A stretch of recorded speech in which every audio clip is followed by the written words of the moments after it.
All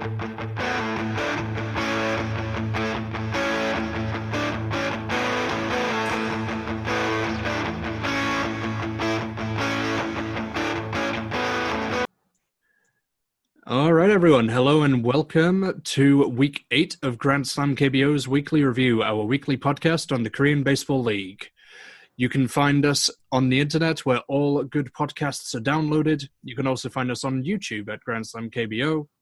And you can also search for us on Twitter at Grand Slam KBO, at Grand Slam Hider, and at Chimek Baseball. I am your host for this week, Matthew Kerr, and I am joined by the Abbot to our Costello, Andrew Martin Farrell. Andrew, how are you doing? Hi, Matthew. How are you? Not too bad, not too bad. You done anything interesting this weekend? I was going to say, are you enjoying the hot seat? Oh, enjoying it very much. The power is mine. Did you say, what did I do this weekend? Yeah, what'd you do? Anything fun? I did nothing fun, no, except midweek we bought a car. So I spent the last 72 hours or so learning how to drive properly on the right side of the road as a left-hand side driver normally, which is normally okay because I've rented cars in Korea before, but I don't know what you think as somebody who also drives on the left-hand side, but it's taking the right-hand turn at traffic lights when they're green for pedestrians. It's the part that I can never quite get my head around. I kind of understand it a little bit. It makes sense for flow of traffic, and assuming there's nobody crossing the road, it's pretty simple in terms of execution. Yeah, I know it's like an American thing. Pretty sure you guys don't do that in the UK, because definitely in Ireland, if you're driving on the left-hand side and you're taking a left-hand turn, you can't just go left on a red light. Oh, if you do that, the Blues will come and get you. Yeah, right. Exactly. So I don't think it might be good for traffic. I don't think it's particularly safe, but they're the rules of the road over here. So it takes a bit of time to get used to. And also I think the changing speed limits regularly on what seems like the same stretch of road has also been quite eye-opening, I would say. Have you been caught out by any of the speed cameras yet? Don't know. But check your mailbox. If there's a letter in the post this week, I'll let you know on next week's show. Fantastic. So we are also joined this week by the father of modern cycling, Mr. Hyder. How you doing? I'm great. How are you? Not too bad. It hasn't changed in the last 2 minutes. So tell us about your week. What have you been up to? Week has been good. Lots of rain during the week. No complaints on that. Had beautiful clear skies the last couple of days, so I was out on the bike. And overall, it's been a great week and heading into some vacation time, so I'm really excited about that as well. All right, then. So you mentioned vacations coming up. Do you have like a full-on vacation schedule, or do you have like one of the truncated ones? Are you in public or in hog one? I am in an elementary school. We have 2 full weeks off, Monday to Friday, and a little bit extra on each end. So I'll be keeping myself busy with some of the other work that I do, as well as doing some traveling around the country.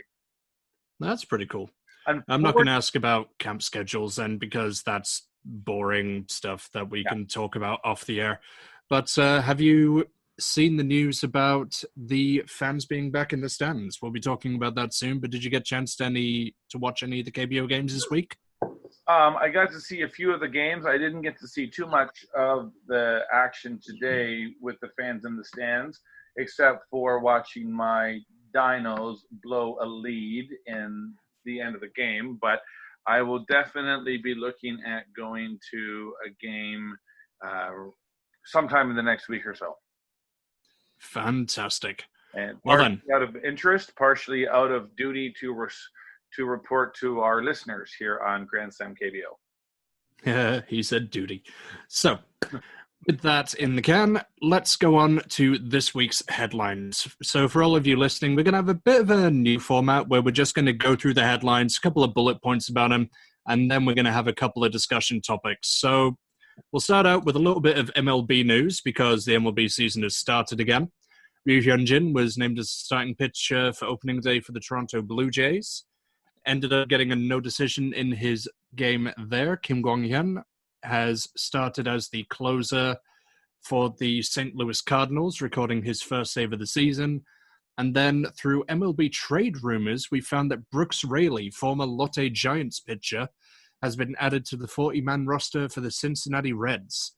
They ended up designating Scott Schleber, I hope I'm not mispronouncing his name, Schleber, for assignment to make way. So I've got some great memories of Brooks Raley from my time as a Lotte fan. And he was unfortunately part of an unsuccessful postseason run that the Giants had a couple of seasons ago. During an at-bat from one of the Dinos guys, a broken bat came and hit him right in the foot, and he ended up being unable to play later on. There was quite a lot of fan backlash. Do you guys remember that at all? Yeah, I do. I remember really well. That was one of the most fascinating moments of that particular playoff series, definitely. I think that game went 5 games. That series went 5 games too. And I just remember some other Lotte Giants fans who did know the situation pretty clearly were trying to calm down a bunch of irate Lotte Giants fans on my KBO about the status of Brooke Raley's injury. There was hashtag, free Raley, all of this type of stuff was going on. That is definitely the moment I remember most about his time of career as a non-Lotte fan. And obviously he was a really good pitcher, but in terms of like a story or a piece of drama, that was absolutely huge. And it was unfortunate for him too, because clearly he was badly injured. And like nobody was blaming him for not turning up for game 5. I think it was just more the decision of the management. But that was fascinating. It's always fascinating to see a support base go into complete meltdown on social media. We've seen that with the SK Wyverns fans this year, and we saw that with Lotte Giants fans pretty much every year. But that was a pretty big moment for the Lotte Giants fans. And I guess that's like the last great Lotte team we've seen. We haven't really seen a Lotte team as good as that for a while. And that was an opportunity miss. And had he been fit, there's a really good chance Lotte would have advanced much further. I'm actually going to make a bold prediction with a bit of hindsight, I guess. But had that broken bat missed him, he would have ended up starting game 5 against the Dinos. And like, I went and watched 2 of the games with Pat Bogo over in the Jongno Uljiro kind of district. There's a couple of nogari places around there as well, where you just sit down, have a couple of beers outside, some fried food, whatever, and then you watch it on the TV. Those and like he basically told me that if Raley starts on game 5, NC lose. So had that happened, like Lotte would have been in with a solid chance of actually going on to win the Korean series, given how well Raley was playing at the time. You think they could have gone that far? I think they would have gone that far. But chances missed. So moving on, we have a couple of debuts that have happened this week. We have Brennan Barnes, who's debuted for the Hanoi Eagles. He played a full set of games and ended up today hitting his first home run for the Hanoi Eagles against the SK Wyverns. We also have Addison Russell, who's yet to make his debut for the Heroes, but he did put in 2 shifts with the Goyang Heroes, which is their futures team, based just to the northwest of Seoul kind of area, out towards the Paju district. And he's hit the ground running over 2 games against the Doosan futures team. He ended up going 5 for 6 with 2 doubles and a walk, and it's a small sample size, but an OPS of 2.042. That's pretty impressive. I'm hoping that he'll be able to make some fireworks when he starts for the Heroes next week. Yeah, I think we all expect Addison Russell to have a huge impact on the Kiam Heroes this season. I definitely wouldn't read too much into what goes on in the Futures League, and we've seen players completely crush that particular league and then struggle when they make the big step up. But I think a guy like him really shouldn't have any problems making the step up to the Korean Baseball League. This is a World Series winner in 2016. So I'm excited to see him play. Like, despite again the backlash online, there's obviously a lot of anger when he was signed, but it is pretty cool to get a former Major League MVP and World Series winner to play in this league. And with his age as well and the team that he's moving to, he's, without any disrespect to Barnes and the Hanoi Eagles, he's not moving to a pretty rubbish team. He's moving to an excellent team that has a serious chance of winning the Korean series. or at least making the championship final as they did last year. I can't wait to see him. I think we should there's nothing we can do about whatever happened in the past. That needs to be parked. We've got to judge him on what he does on the field now. And this guy is going to be electric for the Korean Baseball League. Indeed. Bradley Hardy, do you have anything to add before we move on? No, I'm good to go. All right, then. So for those of you wondering about Addison Russell, he was likely to make his debut on Tuesday for the senior team against the Doosan Bears in Jamshil. So again? Are they playing next week again, yeah?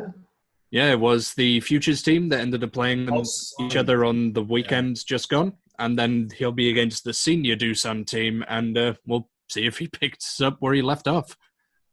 So in other news, play each other all the time. I was going to say, it just seems like these two teams play each other on an incredibly regular basis. It's extraordinary. I feel it the same way about the NC Dinos and the KT Wiz as well. It'd be nice when we do the reviews in the future. We've got kind of different games to look at. It would be interesting to see how the league sets up the scheduling for the season. If they just pick a team and say, okay, they get their series here, and then they just slot in the other teams wherever there's space. Because it does seem that a lot of the teams do end up playing each other in succession very often. Yeah, agreed. Because Lotte and Samsung had that fairly late on last season as well. And there's been a couple of other series, like Doosan and LG have played each other a fair amount already this season too. Yeah, and Bradley will know about this more, but I just feel like NC seem to be playing against the KT Wiz every week at this point. Yeah, and they don't seem to be doing too well against them, considering their position in the standings. Harsh. Okay. All right, and that was very nice. That was polite. That was a family audience language. That it is. On to the other news. So monsoon season is upon us. The first wave of rain came and caused a large number of cancelled games on Wednesday and Thursday. You know what? I'm actually going to take a moment and pause here to acknowledge the ground crew in Jamshil. There were pictures that went out via Yonhap and other news outlets of Jamshil basically turning into a swimming pool. You could not see the grass or the infield. That was Thursday, and a game actually happened on that field on Friday. Massive shout out to the grounds crew there. A Hall of Fame nomination. There you go. A future one coming up. So as a result of this, though, no doubleheaders ended up happening because of the cancelled games. So that does call into question the league's original plan to have games made up as soon as possible during the season. And it's very likely they'll be made up at the end of the season. In other parts of the league, we have Son Hyuk, the manager of the Kiwoom Heroes, who did an interview about how he is trying to adapt from his role as a former pitching coach under Trey Hillman, and how he's trying to balance winning games versus protecting his pitchers' arms, talking about the longevity of players and talking about how once you've played baseball and you've left the uniform behind, you're suddenly a nobody again. That in of itself says volumes about the perception of players in the league. Heidi, you've got a lot of background with MLB fandom. Like you mentioned on ESPN, there are different players that you loved watching as a kid, and that this fandom just kind of continues throughout the years. But in terms of KBO teams, it quite often seems like players are just left behind. What do you think is a good cause of the difference there? I think that in the MLB, especially these days, through efforts through the Players Union, they're trying to school these young guys in the idea that your career is not going to last forever, and then you need to start making plans for the future, either in baseball, maybe broadcasting, maybe coaching, maybe scouting, maybe training, or in something else. Now, some of the players in the United States do go through the NCAA system, similar to what you see in pro basketball and American football. So for some of these guys, they do have an academic, somewhat academic background to fall back upon. But even in the MLB, you can look at stories of some superstars back in the 70s and 80s, and once their career is over, it's not a happy ending for a lot of these guys. So I think it gets back to maybe the way some of these guys are raised as kids, having a good agent, having a good support system. So like I said, that they know that this is a very, unless you're one of the few, you have a very short professional baseball career, and you need to be putting money aside and planning for something in your post-baseball career, which for many of these guys can start in their 20s. So I don't know what's available for the KBO players, but not much is what I would assume. What have you heard?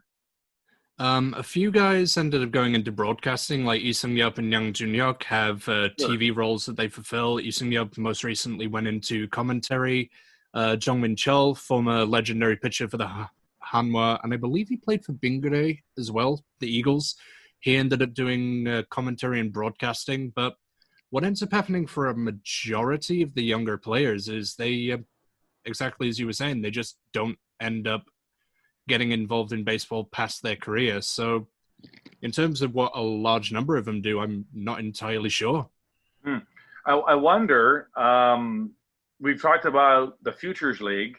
I know that some Korean universities have some pretty famous teams, but I wonder how many of these guys that go through the KBO have a college or university degree to fall back on. And for anyone who doesn't know much about Korea, post-secondary education is absolutely vital for any success in adulthood.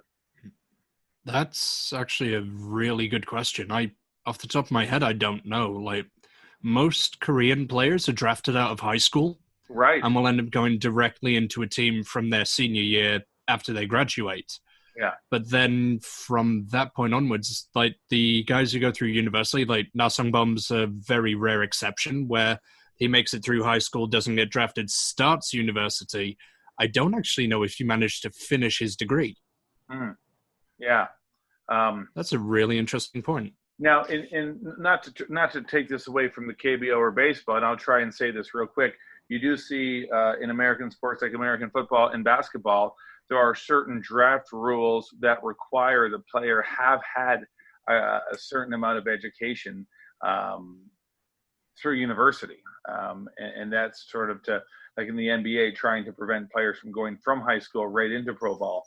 But going back to the KBO, like I know Yonsei has a team, which is a very prestigious university here, and in Korea, university has and they have a famous rivalry in pro sports or in collegiate sports, but I really don't think a lot of those guys go on to pro careers because they've gone to a prestigious university. So it'd be interesting to find that out, though.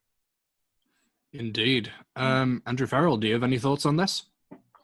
On the university thing, though, like I know if you go back through some of the older players' careers on Naver, you'll see a lot of them did go to university. Definitely in recent years, it's not the same thing.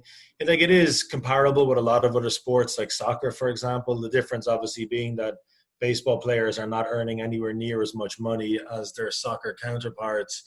So it's a tricky situation to face into if you're a parent of these kids and you're not sure if they should take that contract with the Samsung Lions or continue to university. It's a decision I'd hate to have to make myself, but fortunately was never good enough to worry about that. But yeah, definitely. And as regards to the Kiam Heroes thing, I guess for their particular season, if Son-hyuk is worried about what happened last year in the Korean Series 2, if he's concerned about maybe the players, because they were blown out by Doosan 4-0 in the Korean Series. As we know, you almost always win the Korean Series if you win the pennant in this league. It's 8 out of the last 10 years that the team that's finished top has won the league. And I would have just presumed that the focus for every manager, if you're in the top three especially, will be to get that top spot. For a team like the Tigers or the Giants or the LG Twins, maybe don't have to worry about that as much. But if the Heroes want to win the championship, more than likely they're going to have to top the table at the end of the season. And that brings up its own pressures then in regards to relief pitchers and starting pitchers. Indeed. And thus we come full circle. So, moving on, we've noticed that Rel Alacantra has picked up a pretty unique tradition. I'm not sure if this happens in MLB. We'll ask Mr. Hyder in a second. But what happens is many KBO teams will actually write the numbers of injured teammates in chalk or some kind of Sharpie pen on their hat. So Rel Alacantra this season has been sporting the numbers 34 and 45 over the last week or so for his teammates Chris Flexton, who is out with a broken foot that he took off of a comebacker, and Eong Chan, who is out for the season after elbow surgery. Rel Alacantra has actually credited Eong Chan with helping him a lot in terms of the grip he has on his forkball. So this seems like a pretty cool tradition. What do you think, Haida? Is there anything like this in American sports or Canadian sports? Well, as far as what do I think of the tradition, I like it. It's nice to keep close to your heart your players that are not doing so well. So I think it's a great idea. As far as in North American sports, with the obvious exception of players who have passed away, you don't really see anything like this. In the event of a player's untimely passing, you'll see special crests or patches printed up and worn on the sleeves of the jerseys. There was a Florida Marlins player who lost his life a couple of years ago, and he was well remembered through ceremony and acknowledgement. But as far as injuries go, I'm going to go on the record and say no, unless maybe it's a horrific career-ending injury. You don't really see this sort of behavior All right, then. in North American sport. Okay, cool. Moving on to our discussion topics of today, then. We're going to have a bit of interesting news, a bit of bad news, and then a bit of good news. So, our interesting news is a bit of aesthetics. Kia and Samsung broke out some classic uniform designs this week for their series in Gwangju.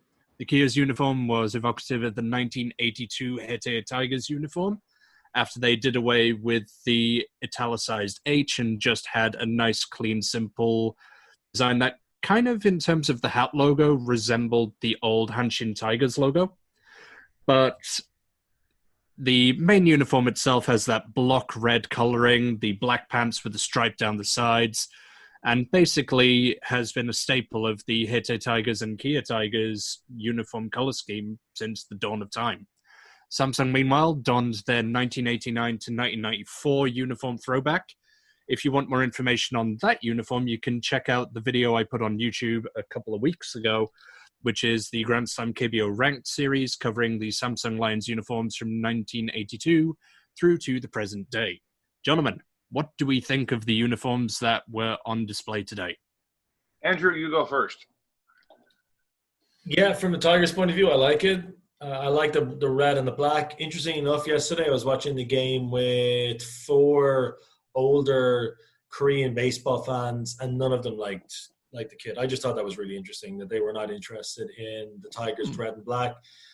It is unusual to see Kia playing in red at home as well, but I think it's pretty cool. My only issue with it is they kept the current numbering system, which doesn't look nice. Like the numbers, the 4 and the 5 or the 3, the style of font or whatever you call it that they use to write the numbers isn't nice. And I actually think it detracts somewhat from the jersey. I can see why obviously they have to put Kia and Tigers on the jersey. It's the name of the team. But I think they probably could have done a little bit more just to make it slightly more authentic. But yeah, it was nice. The Samsung one was really cool as well. The Tigers, in my recollection from being here 11 or so years, this is not something they do on a regular basis. I saw them do it once a couple of years ago, and then this year, normally if they do produce a special uniform, it's pure crap, to be honest, like a Woody one from Toy Story. But this is not a terrible uniform. This is a nice one. The Kia Tigers put out an interesting uniform earlier this season with Gwangju, the city name, inside of it as well. That was a pretty sleek design. Do you think they're finally getting the hang of marketing now? Yeah, but the idea of having Gwangju is nice, but was the uniform nice? I wonder how many they'll sell. It's 100,000 won for that uniform, and I wouldn't buy it. I wouldn't. There's not a chance in hell I'd spend 100,000 won on a uniform that looks like that. Unfortunately. I think everyone has Guangzhou, but not like that. A question for you guys. How do you think the Kia Tiger fans would respond to a uniform that instead of saying Guangzhou said Jola? Ooh, that'd be nice. Because they're the only team. That would cover their alternative stadium as well. Yeah. I like the idea, but because without getting into too much Korean culture discussion, I think the whole Jola name across the jersey would I don't know, be received well. Yeah, presumably. Yeah, they have a lot of their players have come from Suncheon, which is just south of Gwangju, and then Jeonju, which is just slightly north in Jeollabuk-do, where the likes of Choi Young-woo are from. And obviously the Tigers used to play games in Jeonju and Gunsan before, and by the looks of it, they're going to be moving back to Jeonju for a few series every year from now on. Yeah, it's definitely something they could probably do. It would definitely spice it up. I just think they could probably cost a little bit less than they are. That's the only thing I would say about those uniforms. And for fans or listeners who don't know, Gwangju is a city that's essentially located in the province of Jeolla. Jeollado, there's Jeolla North, Jeolla South, but we'll just say Jeollado for the purpose of the podcast. So that's basically what we're getting at here. All right, then. I think that's about enough for the Kia side of things. What did you guys think of the Samsung one? Nice. This is their first year. Under Armour providing jerseys for the Samsung Lions, and I think it's the first time they provided any uniforms in the KBO. I like the jersey. I like the Samsung written in Korean. I like the white jersey. I would never own a white jersey because I know what happens to the white jerseys that I own. But it looks beautiful on television, and I love the batting helmets, the baby blue and the white. Yeah, that looked pretty slick. How they managed to get the old logo, like the old 94, 93-ish logo, and just have that split color scheme on it, where it's like a panel of white with the logo in it. That was really sleek. I like that. That's right, with the baby blue is sort of the wraparound the back of the helmet. Yeah. All right, then. I think that's about enough about aesthetics. Unfortunately, while we're talking about Samsung, we do have a bit of bad news from the Lions side of things. And that was announced yesterday by Ho Sang-young, the manager of the Samsung Lions, who mentioned that Tyler Saladino's hip injury apparently seems to be worse than initially expected. I'm not sure if it's his hip or his lower back, but it appears as though it's going to be a long-term thing, and it's going to keep him out to a counterproductive level. So his contract either has been or is about to be terminated, and he will be released by the Samsung Lions. From what he mentioned in the interview that he put out, he's said that there isn't a replacement that the team has in mind. And in the meantime, Gujaok has taken his spot in left field, and Lee Sung-gon has taken over Gujaok's spot as the DH for the team. So first off, obviously we have to wish him well. It's never good for people to be injured, and even worse for people to lose their spot due to injury. Like Justin Maxwell for the Lotte Giants had a similar issue a couple of seasons ago where he ended up getting dropped. Jim Aducci as well, because of pain medication that he had to take to cover his injury. He ended up getting released from the team for a drugs violation. So in terms of Tyler Saladino, I hope, and I think I can speak well for all three of us, that we hope you have a full recovery and that you do well going forward. But in terms of the reason that this might have happened, do either of you guys have anything that you think might motivate this for Samsung? No, I'm not sure. I was surprised that he was let go. Actually, to be honest with you, at the start of the season, I thought he would struggle the same way as Tyler Motter did for the Keem Heroes. But I think as we found out, there were some injury issues at the start of the season. In his last 10 games, he was batting over 300, and he was definitely beginning to become an integral part of that Samsung team. And Samsung are pretty good this year as well. And it's not going to be easy for them now to replace a guy who is, I think by the end of his KBO career, he was batting around 280. His last appearance was on July the 15th against the Tigers, but it's not going to be easy to replace a guy who is batting .313 in his last 10 appearances, 280 for the season, especially with the 2-week quarantine thing coming up. And clearly the Lions don't have anybody in mind who they want to bring in yet. It's going to be hard to pick up another guy like Addison Russell. A player of that quality is not going to be floating around too often. I think this is a really bad situation for Samsung Lions. It's going to be really hard for them, I think, to get an upgrade on Saladina, somebody who's going to just arrive in the league and play. I don't know, they've played 68 games so far. So whoever comes in next has to play half the season. I guess there is a lot of time there to get up to speed with the pitchers in this league, but it's not going to be easy. This could be one of those moves, unfortunately. It's going to be one of those moves which goes on to derail Samsung somewhat. Indeed. Like, they were a club which had some really strong playoff aspirations, and Tyler Saladino was right there at the start of the lineup that led to a lot of their success earlier in the season. So, like, obviously they're going to have to try and find a replacement, but do they have enough time to do that? Because I believe the deadline for replacements, usually it's somewhere in the middle of August. That would give them a couple of weeks to announce, sign a guy, and then bring him in. Like, they'll have the quarantine, but I believe if they get the signature on paper by around the middle of August, they should be okay. Off the top of my head, I don't know the exact deadline, though.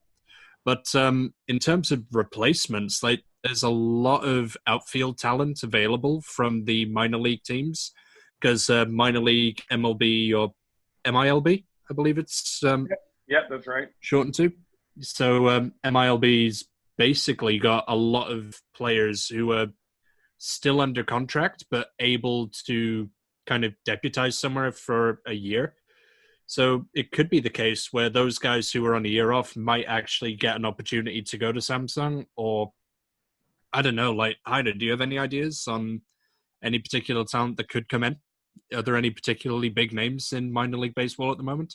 At this time, I'm not aware, because minor league baseball is not only not happening, but has been reduced to about 30% of teams. In other words, MLB has basically just got rid of like 60% of the teams. So no, I can't think of any names that come to mind. That's fair enough. So going forward for Samsung, like, do you think they have enough depth available in their squad to actually make the playoffs now then? Just the point you're making there before as well, I also think this is probably the wrong time to be looking for a player. Now that MLB has come back as well, I think the shop window has changed now onto Major League Baseball, whereas maybe a month or two ago, when there was so much uncertainty over what happened in North America, maybe coming to Korea or Japan would have seemed like a much more attractive option for these players. As for, sir, what was your question again, Matt? The question was, if you want to keep talking about the MLB side of things and what's going to happen with the teams, then that's fantastic. But the question was, do the Lions at this point have enough depth left over to push on and try to make the playoffs?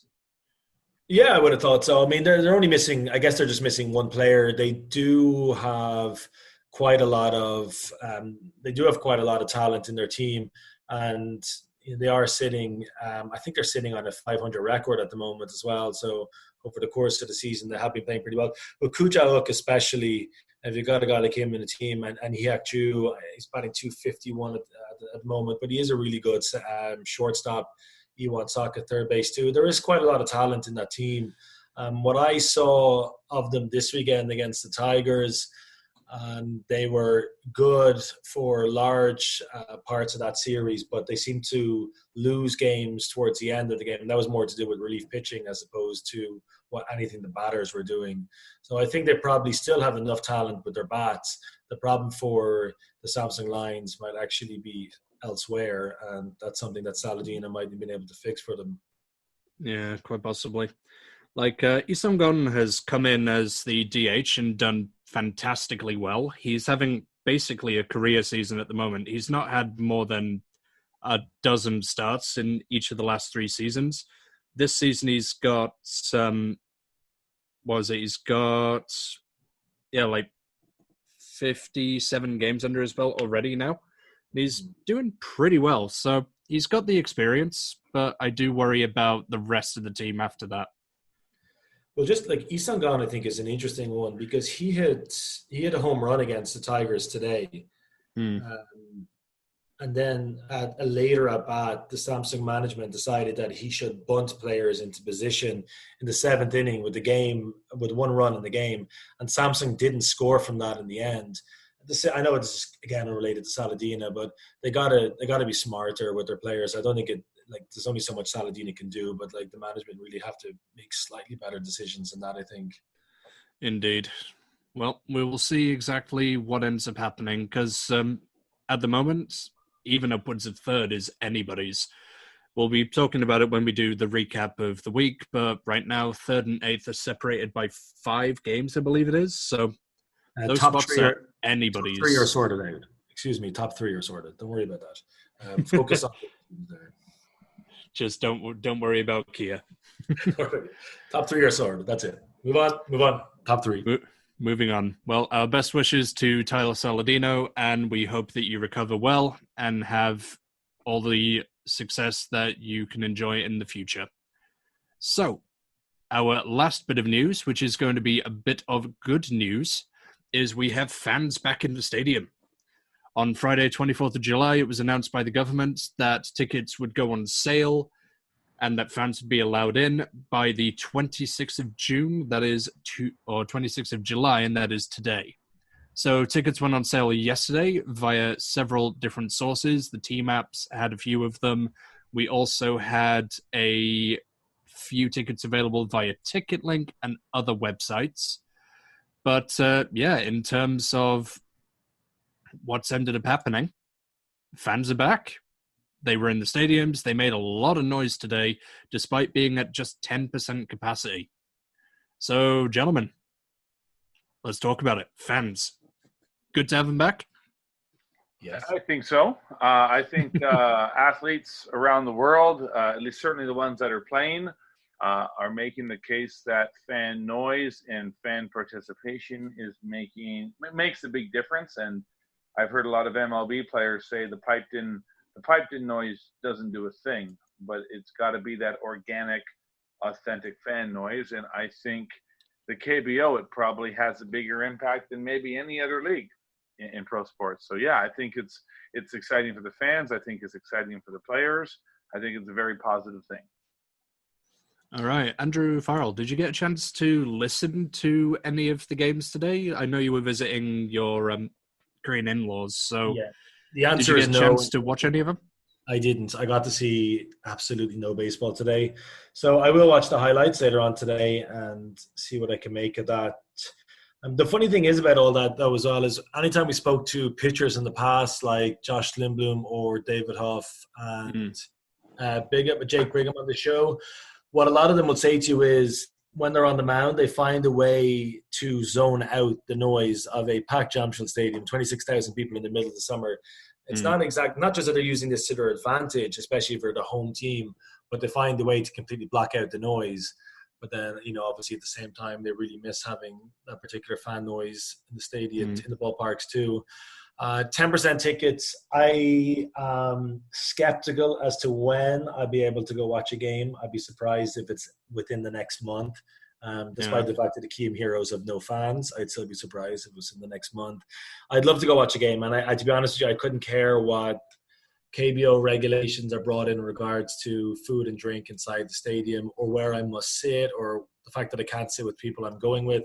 I would absolutely love to be at a ballpark watching a game as soon as possible. So that's a great thing. And hopefully there are no spike in cases from the opening weekend. And then over the next 2 weeks or so, it stays that way. And then hopefully we can push it up to 25% capacity by the middle of August. Yeah, that sounds like a pretty good progression.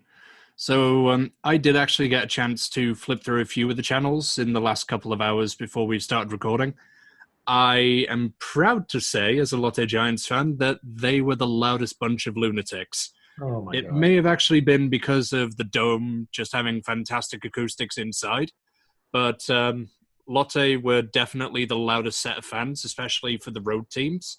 Jamshel and Gwangju crowds put in a respectable amount of noise, and the KT Wiz, I couldn't really hear the fans over the sound of the speakers, but I could hear them on the Samjin or Strike 3 chants quite a bit. But yeah, I'm looking forward to getting to a game myself. Like, in terms of fan noise, when you've got a packed crowd, like, which team do you think provides the biggest amount of noise? Or which game have you been to where you were just really impressed by the noise that the fans were making? I'll go with Farrell first on this one. Okay, I'm going to answer that question in a second. The game with the most amount of noise. You mentioned there as well about Guangzhou. I was convinced that Guangzhou and Daejeon had no fans yet because of local issues with regards to maybe I read that wrong. But I was going to actually mention before then, it'd be cool if every team had fans in it. But I just kind of thought that Guangzhou and Daejeon were not allowed to bring fans in yet. So I'll have a look out for that when it comes up. As regards to your other question, what a question to ask. I knew you were going to say Lotte Giants. The thing I was going to ask you about that was, how could I not put the trash bags on their head in the 7th inning, or is that because they do that at road games too? Did you notice if they actually put the trash bags in there? Yeah, do. I've seen them. The first time I ever saw it was at a game in Jamshid. Sorry to interject, fellas, but I was one of the first 3 games I was ever at. And it was with one of my Korean friends who was living in Seoul, but his hometown was Busan, and everyone just started putting plastic bags on their heads. I'm like, what could you possibly be doing? Is this going to be some suffocation thing? But no, it was just them cheering the team on. Did they do it today? I didn't actually see. I don't think they got to, though, because usually it's a bunch of people who hand them out. So maybe the restrictions forbid that at the moment. But who knows? Maybe they're just saving it for when they're down in Busan first.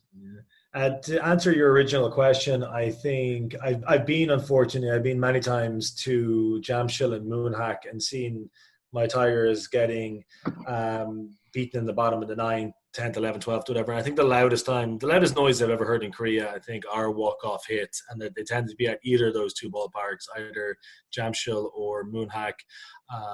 So I can't really pick out anything in particular. I remember you and I were in Jamshid when the Tigers won the series in 2017, and there was quite a large noise when Ibam Ho hit his Grand Slam. I just want to add that in there as well, of course.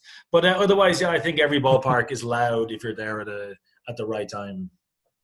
Fun side note, that Grand Slam ball landed like 1 block to our right. That moonshot, yeah, it was beautiful. So yeah, every ballpark is loud. I really can't think of a single moment that really stands out in terms of crowd noise. It definitely wasn't the Pakistan versus Mongolia game, but it could have been that. That was all you guys. Fantastic. Hyder, do you have any memorable games that you've been to where you just thought, good God, this is KBO? Well, I'm not a Lotte fan, but I have had the chance to go to a couple of games in Sajik where they play at their home stadium. And yeah, there were some pretty loud moments there watching Ide Ho at bat. And I'm going to say without having a noise meter with me, that was probably the loudest experience I had in Korea at a baseball game was at Sajik Stadium. Watching Giants play, I believe it was the Tigers, so rival, and it was a hot summer day, and it was lots of fun, and yeah, lots of cheering. Brad, were you wearing your hot pink on black?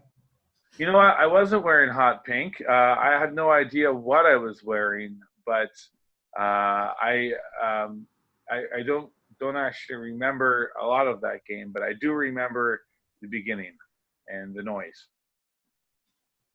Fantastic. For me, like, one of my most memorable ones was back a couple of seasons ago when Will and Rosario was playing for the Hanoi Eagles. It was very early on in the season, and I was just blown away by the noise that the Hanwha fans were making when they were visiting Jamshid to play against the Doosan Bears. Like, it was just backwards and forwards with like chants getting reactions from other chants. So, you know, whenever the pitcher tries to pick off the guy at first, the Doosan chant is, yeah, yeah, yeah, yeah. the Hanoi fans ended up going, where, in response, which is just like Korean for why. So it's like, hey, what? And it just went backwards and forwards for a solid 3 to 4 minutes. And it was beautiful. Like a back and forth between the fans. Yeah. And for those guys who haven't had, and gals that haven't had a chance to go to a ball game in Korea, most stadiums, they try to divide the fans. A home team, usually, I think Gwangju or Kia is an exception. The home fans are on the right side, and the visiting fans are on the left side. So that creates an environment where it can actually go back and forth from an acoustic perspective. Indeed. It used to be an exception in Mokdong as well. The Heroes used to have third base as their home as well. Okay. But since moving to the Dome, they've changed over to first. Isn't Daegu, aren't the Lions on the third base in Daegu? I'm not actually sure. I know they used to be in Citizens Field. Yeah. But since moving to Samsung Lions Park, I'm not entirely sure. No, I'll have to talk to some Samsung fans. Did you have any idea? One game at the new ballpark, and I did sit along the first baseline. They have these seats that you're actually sort of dug in, like your legs and your feet are below the level of play, and your body is sort of above. And that was definitely the Samsung home team base. Okay, so they're on the first base side then. Correct. I'm absolutely sure. We could definitely check this out because I saw Samsung against Kia there before, and we were in the first base side as a Tigers fan. At the Lions Park? At the new one, yeah. Okay. Maybe they changed over. It's possible. It was also my birthday that I was there for, so recollections may not be as accurate as they should be. All right, then. So we do have a little bit of unfortunate news that's coming out of these tickets going available online, and that is it's the fastest finger gets the tickets. And as a result, there's been a lot of tickets that have gone online for resale. Call them scalpers, touts, whatever you want.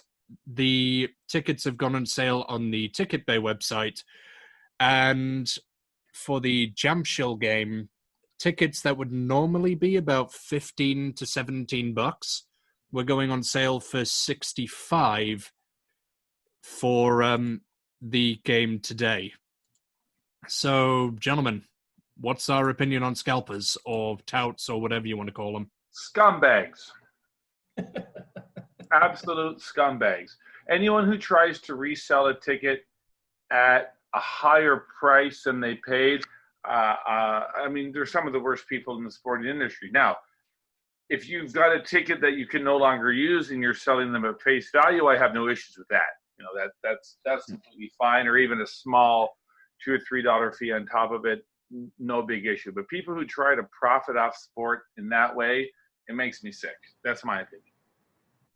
Andrew Fell? To be honest with you, you said 65,000. I honestly thought it was going to be higher than that if we're going to have the conversation and touts. Having tried to get tickets in Jamshil on a regular Friday or a Saturday in the middle of May, June, July, I don't think that's unusual. And I remember nowadays Doosan are always playing LG, like the traditional Children's Day matchup in Jamshil. But there was a time not too long ago when I saw Doosan were playing the Tigers there, and myself and my wife were quoted 65,000, 65 or 70,000 for one outfield seat to see the Tigers against the Bears. And that's at a full Jamshil stadium. So, I mean, I don't like it as well. I think it's awful. That has to be better regulated in this, but I don't have the answers of how it can possibly be that way unless tickets can only be sold back through the official KBO app. But things like this are always going to happen. 65,000, honestly, I would have presumed it was going to be higher than that. But at the same time, it's still awful because, of course, you are pricing decent regular fans out of a game. So the KBO – because one thing that they did do is I remember years ago, and Matt, you probably remember this, Brad, I'm not too sure. But yeah, a couple of seasons ago, I know where you're going with this. Yeah, when you used to see the scalpers or the touts outside exit 5, but then eventually they were kind of pushed they're pushed underground. So you could still see them messing around the ticket turnstile area inside the station at the stadium. But generally, it was much harder to find these guys now than it was 5 or 6 years ago. So they did a good job with that. And the Korean series in 2017, if you got a picture of a Tao trying to illegally sell a ticket, I think there was a reward there of a ticket for the Kia Doosan series that year as well, which seems like an incredible to offer. And then there was this huge commotion, I remember, outside Exit 5 one time because people thought they'd seen a scout trying to offload tickets, and then there were loads of people trying to take photographs of this guy because I think they'd been offered a free ticket in exchange for the photograph. So there has to be a better solution than that as well, but they really need to get a grip on this. Yeah, agreed. You can't outsource your regulation enforcement to just general members of the public, because I don't see that ending well. Yeah, it was pretty unsuccessful. The league tried to release their own ticket resale app a couple of seasons ago after everything went to Interpark, because what would happen was when Interpark for postseason games got the contract to sell every postseason ticket regardless of teams, and what they would do is they'd reserve several blocks of multiple tickets for corporate employees of whatever chaebol or whatever company was being represented by their team in that stage of the playoffs. And what a lot of those people would do is they would just fob them on resale websites instantly. So I believe the Hanoi Eagles, when they ended up getting to the playoffs a few seasons ago, the tickets on resale there were going for $1.1 million each. That's like $1,000 a ticket for the first game. Criminal. Scumbags. So, yeah, like the league did try to set up its own website to regulate it and to encourage resale. I believe they accepted up to 1.5 times the value on that app, but it just didn't end up working because, well, Ticket Bay didn't follow the league's request for them to not allow those tickets. So, yeah. Very much so. Hopefully it will get sorted out soon when more people get allowed into the stadiums. But I think with the state of COVID right now, a lot of people are concerned about actually going to the stadiums at all. So it's, for now, kind of working to depress the ticket prices a little bit. But like a lot of people have spoken out for the need for fans to be there. Like Farrell, you mentioned before that guys in MLB were talking about just the piped-in noise not being the same as an actual crowd. And like one of the guys for Samsung, David Buchanan, said a very similar thing, basically saying that it feels kind of wrong for the fans to not be there. And he wants to try and help the fans feel involved. Like he and a few other players have done a lot of fun things like interacting with TV cameras just to get the fans involved. And I hope they continue to do that going forward, especially while the stadiums are still at 10% capacity. But in terms of ticket resales and other such like that happening, it's sad. And I don't really know what the league is going to try next to try and solve it.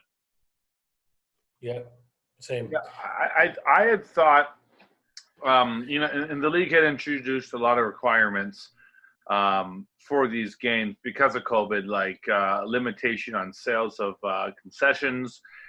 One person, like if you want to go with your wife, you and your wife have to separately buy tickets through your account, and you can't sit side by side. I had thought there had been some level of regulation brought in to make sure that the purchaser of the ticket had to be the spectator who was actually there. But I guess there's either ways around that or there's no enforcement of that. But I'd kind of like the idea of the fact that, you know, if I buy the ticket as Bradley Hyder and my name is on the ticket, it's got to match up with my identification that I present. But who knows? Indeed. Andrew Farrell, anything to add before we move on? No, I just hope to go to a game soon, and I can't wait till I'm in the ballpark. That's pretty much it. Here, here. You and I both. Here, here. All right then, everyone. That's enough for the news. Let's move on to the weekly review. Okay, it's been an interesting week because of all the rain this week. So let's start out with a review of how our teams have done. We'll begin with Andrew Farrell talking about the NC Dinos. I just want to make a point again. I've got 4 out of the 10 teams, which is fine, but one of them is the Hanoi Eagles yet again. I apologize to all the Hanoi Eagles fans out there that I seem to be reviewing your team a lot. I wish your team all the best. I guess if the Tigers were not going to be winning KBO championships, I could probably settle for the Hanoi Eagles in second place. Unfortunately, I only have bad news for you yet again. If you've even, if Hanwha fans are even bothering to watch the league anymore, I wouldn't hold it against them if they weren't. So, yes, Matthew, we're going to start with the NC Dinos. And NC were the beneficiaries of a walk-off hit to start the week when Samsung took them to extra innings in Changwon. Wednesday and Thursday were rained, and NC returned to action in Suwon at the weekend for what seems like a weekly matchup with the KT Wiz. They dropped 2 games, including a late collapse on Sunday. A mediocre week for Bradley's overrated Dinos. Yes. So speaking of Hyder is going to review the Doosan Bears. They're my favorite team, actually. Oh, wait, no, they're my former favorite team. Or are they? Nobody knows. Anyways, regardless of which team I support this week or next week, the Doosan Bears had a light week. The Art Todia managed to get in 4 matches, going in 2 for 2. And they finished the last full week of play in July in second place. That is the Doosan Bears. I'm going to start by talking about the Kium Heroes. It's been a pretty poor week for them. They ended up going 1-3 in their games that didn't end up getting rained out. A loss on Tuesday to Doosan and 2 losses in the first 2 games at the Gochok Stydome to Lotte saw them drop to 4th on the end of a 4-loss streak. They did end on a positive note, though, today, as they welcomed the first crop of fans back into the stadium by convincingly beating the Lotte Giants, ending that losing streak. But this week, it's not been the best for the Heroes. Played 4, 1-1, lost 3. And I shall continue on where Matt left by talking about the Lotte Giants. They were actually the 3rd team to lose to a walk-off on Tuesday. SK Wyverns' first baseman, Jamie Romack, with a killer blow via 2-run homer in the 9th. Lotte then moved east to Seoul and collected a valuable series win over the Kium Heroes in Gochok.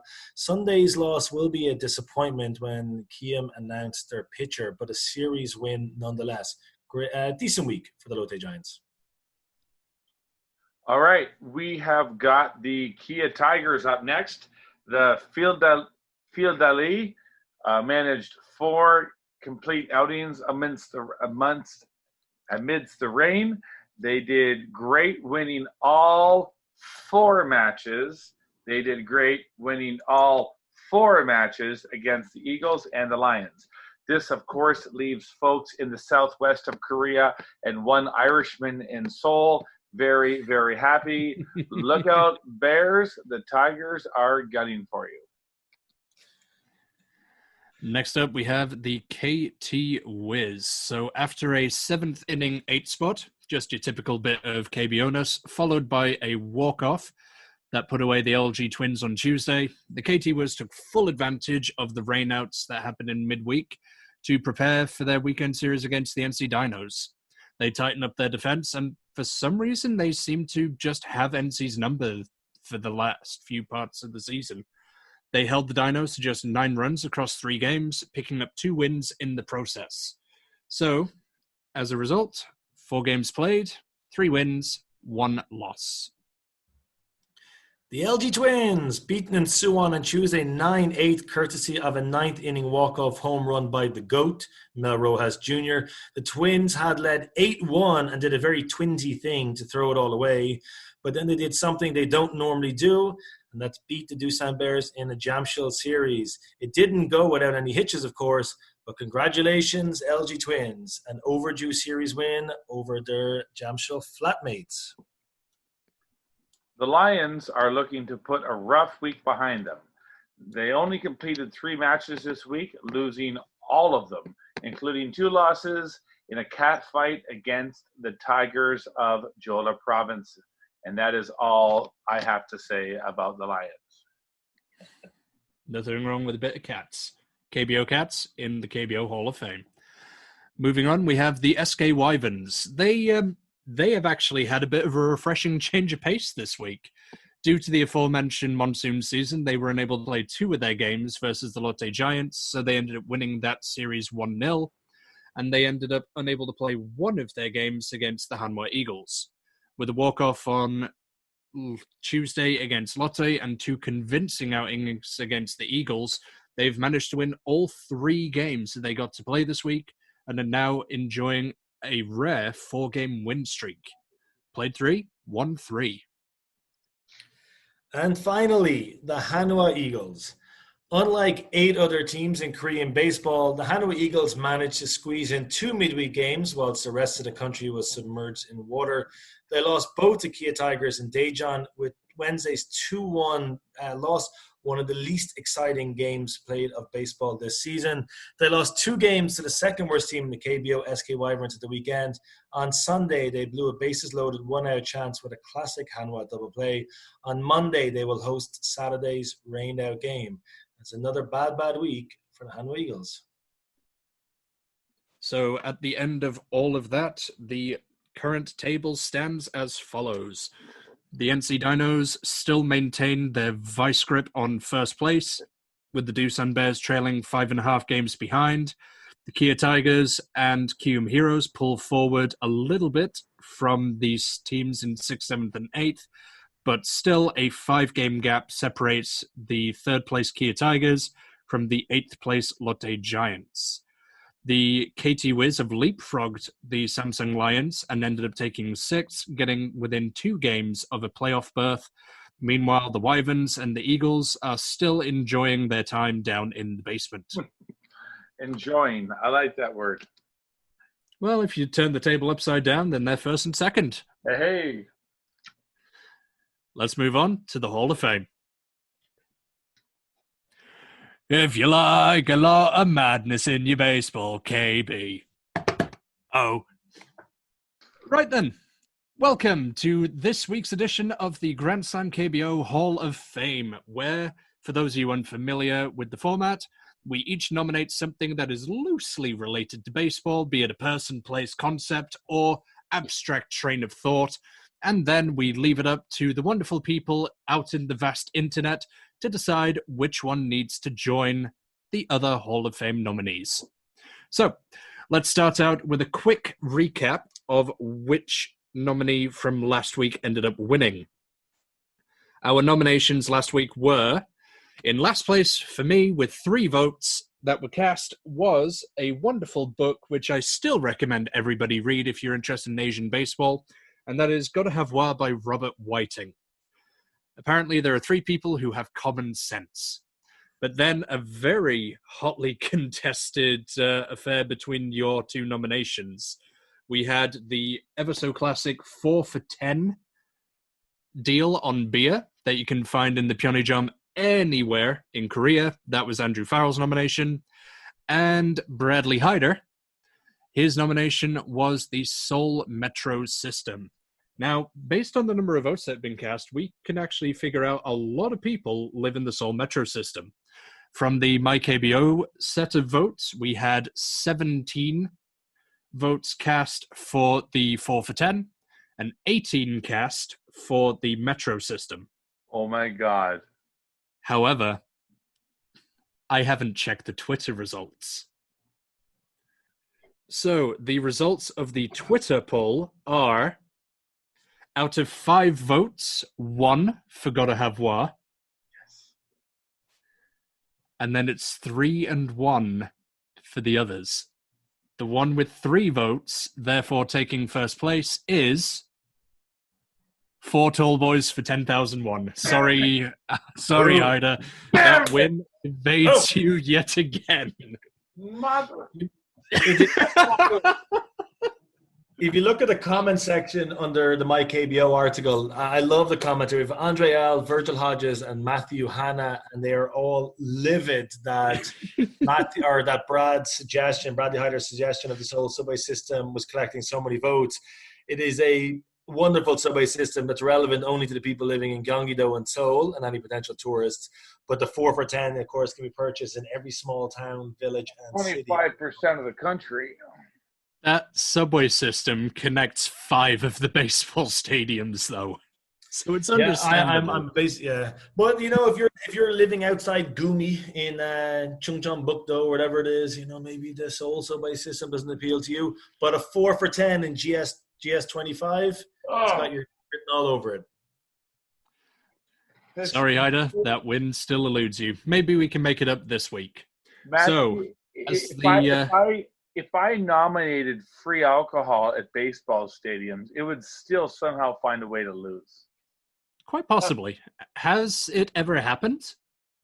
No, but I'm saying if it did, I nominated. I know that some minor league stadiums in the States have had dollar beer specials on a couple of their days. There's places in America, even MLB stadiums, at one point where you would pay like a $50 ticket. It was all you could eat, all you could drink. But that sounds amazing. I wouldn't call it free, but yeah. You'll pay for it the next day for sure. You'll pay one way or another. Yeah, absolutely. So let's get on to this week's nominations. So as the winner, Andrew Farrell, you get the joy of going first. My nomination is Bradley Hyder, because if you vote for me, Bradley will give you a free beer outside Jamshid Stadium this Saturday. We have to accept your first answer. Right, so I want this Zoom profile picture to be the image that accompanies my nomination for Bradley Hyder when it's put on my KBO later. If you vote for me, I want you to give that vote instead, transfer that vote to Bradley, and in exchange, he'll give you a free beer. Does that sound like a reasonable compromise, Bradley? Yeah, it's great. It's a great compromise. Free beer on me. This is a really convoluted way to win. Go on. I shall choose Naver Sports because I don't think I'd have the same level of interest or love in Korean baseball if it wasn't for one of two things, my KBO and Naver Sports. I was going to say Najiwon as well, but it sounds a bit too man crushes. I checked my phone there earlier on, and Naver Sports is the third most accessed app on my phone behind Kakao Talk and Facebook. I spent hours and hours each week looking at the stats there. Now, I know you can get your stats on multiple different apps, but for me, the fact that you can watch the games on Naver, no matter where you are in Korea, if you're out and about, I think Naver Sports, their app, is an absolute godsend. It's helped me learn Korean, and it's helped me really get into baseball in this country. And yeah, if I'm just in the car or on a bus or on a subway somewhere, it's nice just to be able to click one little button on your phone and you can watch KBO on your phone for free thanks to the Naver Sports app. So Naver Sports it is. Indeed. A couple of localization issues for people over in the States, but I believe they can get around it by using a VPN. Have you heard anything from friends of yours stateside about that? Me? No. My brother is somewhat interested in the KBO because he's seen some games before, but he does limit it to whatever ESPN is showing. He's not that interested in watching or go looking for VPN. And a lot of the friends I met over here who have gone back to the US, those who are watching are definitely doing it only on ESPN. But then even at that point, the early start time is prohibitive for them. I'll be honest, when I left Korea in 2015 for a couple of years, I love the KBO. It's a great league, but I'm not sure I would have the same level of interest in the league if I left, because I think for me, a lot of the KBO is more the fan experience or the fan culture of it, not necessarily what goes on in the field all the time anyway. So I do think that a lot of the KBO fans who moved away, they might keep generally looking at how the games are going without actually watching them. Your mate Andre Linda could be definitely one of the exceptions to that rule, though. Yeah, absolutely. I will say, though, I believe it's possible for people to watch the video replays of the games after they've been published and gone online for a couple of days. Or I believe it may be possible for them to watch the video replays via Twitch. I'll have to contact Lindy and see if anyone else over stateside or in Canada that I know is able to test that out. Because if it's possible, that I could put together a video for us later where we help explain how people can watch the games, and that might help bolster a bit more interest in the league. But so Naver Sports or the past nomination for beer. Yeah, sorry, just one more thing there as well. So just while I'm on the Naver Sports app at the moment, they have 27 videos up on the Samsung Lions 5, Kia Tigers 8 game from earlier on today. They include a clip on the best player, highlights, nice pitching, RBI hits, and the entire game can be watched back 3 hours, 40 minutes, and 10 seconds. This is all available on a free app, on the Naver app. It is an absolutely wonderful service. Nice. And people can pass their vote to Haida for an exchange for beer. So, Haida, what is your nomination this week? Well, that's a tough one to follow there, Andrew, but especially for all those people who don't live in the Greater Seoul area, I am going to nominate the Sports Complex Subway Station, which is located in Seoul and opened on Halloween, October 1980. This major transfer station for lines 2 and 7 has everything a sports fan in transit could possibly want for.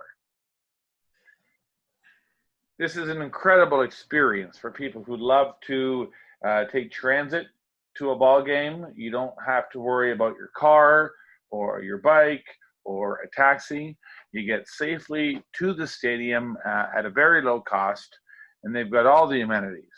They've got bathrooms, they've got lockers, there's a coffee shop, there are 2 convenience stores which offer snacks, soft drinks, and of course a variety of beers available. There's also a shop hawking merch for all KBO teams, of course, all the Seoul teams being the priority, but even the visiting teams from across the country have merch being sold underground in the subway station. There's also the lads illegally selling boxes of fried chicken for less than half of what you would actually pay in the ballpark. This allows an unprepared fan to leave the station, exit 5 or 6, towards Jamshel, dressed in team kit with all the drinks, all the fried chicken, and all the snacks you could ever imagine that you'd need in an evening of fun. So that is why I am nominating Sports Complex Station for this week's Grand Slam KBO Hall of Fame. Are you including like the merch store that's immediately outside exit 6 and the carpet area as well by exit 5? Or are you just talking about the underground area? Well, we're talking only underground, which, like I said, sells merch for every team. The Thunder Sticks, which have been previously discussed on earlier episodes of this program, and like covers everything. But we'll talk about that pro shop another day. But even from an underground level, you can walk up those stairs, anything you need for a ball game. And I believe that's where you're going to be giving everyone who votes for you their beer.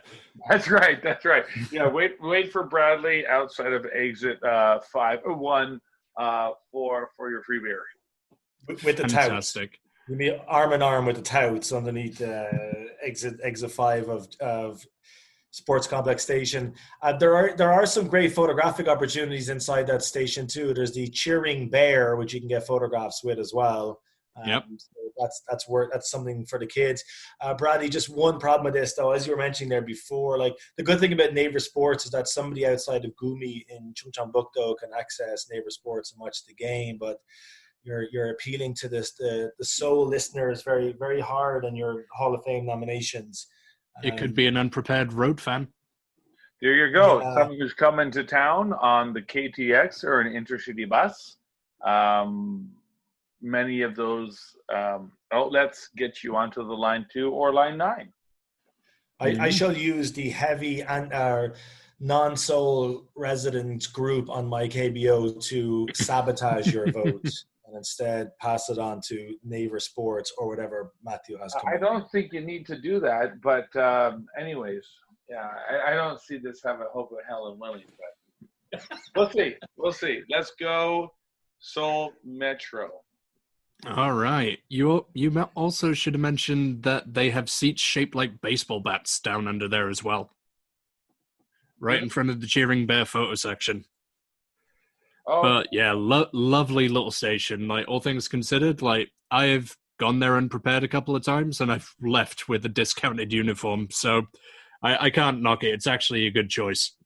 thank you. My choice, however, is baseball cards. Now, across the years, a large number of teams have done their own private editions of baseball cards, and they've been picked up a couple of times by larger companies such as Telica or the Superstar Baseball, or most recently, the SCC brand. And I have here, for your viewing pleasure, a couple of examples of some of the quality that is available. So from the old Superstars, they would have stuff like rookies of different players, showing some of them oftentimes in their high school uniforms. You'd have different limited editions of players, such as here I've got Kujaok and Pak Yong-taek limited out of 500. And it's just a lovely way for people to show their fandom, to be able to go buy a couple of packs, which you would be able to get sometimes in those stores in the Jamshil subway metro or inside Unique Sports just outside of it. You'd also be able then to take those and get them signed by a player. Like, it's one of the greatest joys in life for many of the fans to just meet one of their heroes, have them sign a thing for them, and then they can carry it on forward and show that later to their kids and say, I met that guy. That guy, big deal. I know him. He signed this for me. And now, son, this is yours. Or daughter, this is yours. Equal opportunities here. So, baseball cards, lifelong passion of many people, and the one thing about Korean baseball cards is they're not impossible to collect like the top sets. Have you had any experience with the Korean baseball cards, gentlemen? Have you ever opened any packs? Scratch that itch? That's a negative for me, I have to be honest. I appreciate the hobby that it is, or whatever people want to call it. Like, I do appreciate that people have like a particular type of interest like this. It's not for me, but I can see why people are interested in it. Just looking at the cards you have there, is there anybody? I mean, you kind of flashed. It was kind of hard to see with the light of the camera. Is there anybody particularly famous you have sitting in your deck of cards there? And how much is it? How many cards do you get in a packet? If you go and buy these somewhere, like, how many cards you get in the one package? It depends. Like, the old Superstar baseball cards would have about 10 or so cards per pack, but then you'd get on to the more limited ones, like the blue and gold and black series, where they would have 5 or so cards per pack. And then the SECs, they're back up to a respectable 7 to 8. But you'll have all kinds of designs. Like, the old Superstar baseball ones would have like this. This is Kim Ha-sung's rookie card here. I'll be putting a video or a picture of this in the video so that fans of the show and friends of the show can look at it as well. But then you'd have other stuff like this, where you have facsimile autographs being included in the SEC sets. Here's a beautiful one of An Chi-hong that I've selected just to make Andrew Farrell a little happier. Then you have other ones like this one here, Park Hae-min, where they've got different kinds of foil lettering and stamping, different gloss finishes, and even you have different issue or different examples of fans coming up with their own editions as well. So here's a set that I managed to come across called the Vitum set, which Korean baseball cards have famously never included any of the foreign players, except for rare editions of the teams. So here is one that will make you feel a lot better about An Chi-hong. Oh, Brett Hill. Brett Hill for the Kia Tigers in the Foreign Attack set. So there's a bunch of others. We've got Zeke Spruill, we've got Travis Banwart, Ryan Fairband, Josh Lowy, Sugar Ray Marimon. To this day, still my favorite name for a player I've ever heard. And a number of others beyond that. So, baseball cards, fun to look at and remember the times you've had at the stadium, and to share memories with those who come after you as well. Is there a community of people here in Korea like yourself? Now, I have seen one or two guys on my KBO. Like, is there like a small community of you guys who exchange cards, talk about cards, share cards? Is that a thing? In terms of a large community where it's just like dedicated conversation, I'm not sure. I do know of two people, well, I'd say 4 people. One of them has come back to the States, and he was probably the biggest autograph hunter I've ever known. Guy called Justin. He would go to the stadium very regularly, catch all the players, and interesting point, there was a thing before about the Kia Tigers walking past a group of fans. The Hanoi Eagles, according to him, were like legendary for just not signing readily. So in terms of incidents like that, it's quite rare. But aside from him, there's Dan down in Daegu. He does quite a lot of stuff regarding it. He's on Twitter as Korea Cardboard. There's also Thomas St. John, who has a large number of the old Korean cards from the telecassettes from the 90s. And then there's a guy called George, who used to be involved in the team Jokbal. I believe still is. I'd have to double check. But he's quite heavily involved in baseball cards as well. But in terms of conversation about them, there isn't that much at the moment, but there's still a lot of people who are actually trading, selling, and arranging stuff amongst themselves. Don't go down a rabbit hole on this of talking about, we mentioned there before, Dave Buchanan's article or his interview with Yonhap News Agency. I think that's definitely something we can touch on again in the future. Definitely. Yeah, when fans are asking players for autographs, and we talked about this off air before we came on. We could definitely talk about this next week or the week after. Are you one of those people who likes to go to Jamshid Stadium or Sajik or the Gochak Dome with your cards and get them signed? Is that something you've done before? I did it a couple of times, and I found it was a lot of effort for not a lot of payoff. But that's for me. Like, some people really enjoy it. Like, honestly, there's Kim Ah-sung one I've got. If I could get him to sign that, that would be fantastic, and I'd love to just have it and be able to show it off later. Or this one here, which is like a limited 30 of Yang Hyun-jung. I'd be quite happy to destroy the value and get him to sign it. Yeah. But, I want to get a Brad Hyder card. Interject with a question here. I believe, and I just and Google confirms this, the most expensive baseball card ever sold was a 1909 Honus Wagner card, which went for $3.12 million. Matthew, to your knowledge, what is the most expensive or the most valuable or sought after trading card in the KBO? Do you have the information? It would guaranteed be anything signed by Lee Sung-yup, especially if it was a limited number of 10 or below. Those would sell for a few hundred, upwards of 1,000, I'd imagine. But interesting point for the Wagner card you were talking about. There's one which is going on sale by auction soon, I believe, of a Mike Trout 1/1 rookie card, which has a minimum bid of $1 million and has every possibility of breaking that record. I've heard about that. That would be pretty cool. Mike Trout, of course, generating a lot of off-season press by his refusal to play in the MLB, and I can't say I blame him right now. Yeah, indeed. So we have the Sports Complex subway station.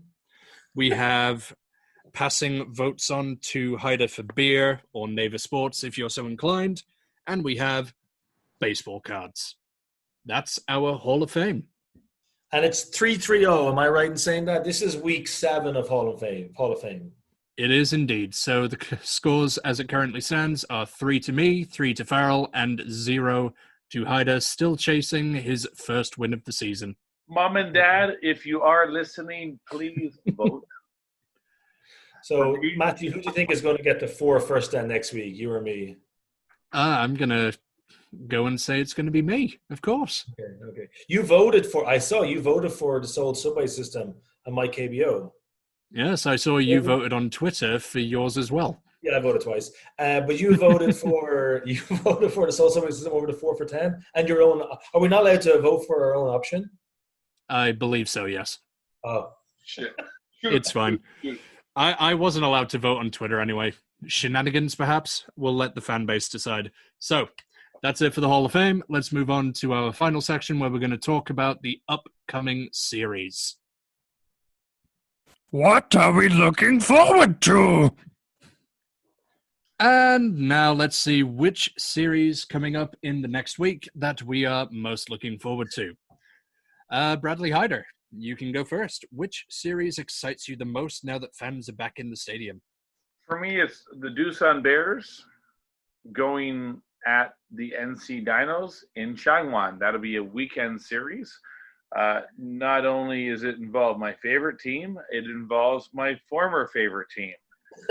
Which is which? Well, let's see what the coin toss says. But regardless of my own personal preferences, that is the number 1 seed going against the number 2 seed. And anyone who's a fan of sports can appreciate that. What are you going to do on the day that coin lands on its edge?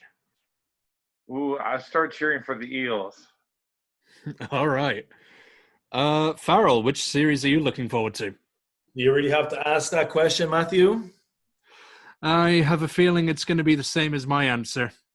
Yeah, last week Brad and I went for the same one, so I guess we can double up on these. Of course, I'm going to go for the Kia Tigers versus Lotte Giants series down in Sajik in Busan this weekend.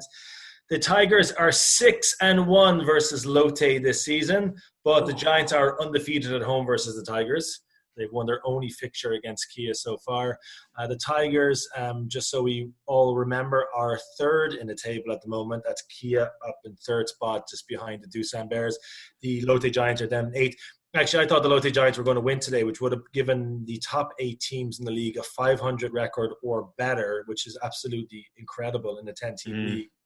And going into that series as well, the Tigers have a homestand against the KT Wiz, which they should win, but the Lotte Giants are hosting the NC Dinos. So I think Kia, with all due respect to the KT Wiz, who are fun to watch, they are a good team. The Tigers are going into this with a slightly better series under their belts, probably a slightly less hard series under the belt. So yes, I am going with the Kia Tigers versus the Lotte Giants. Indeed.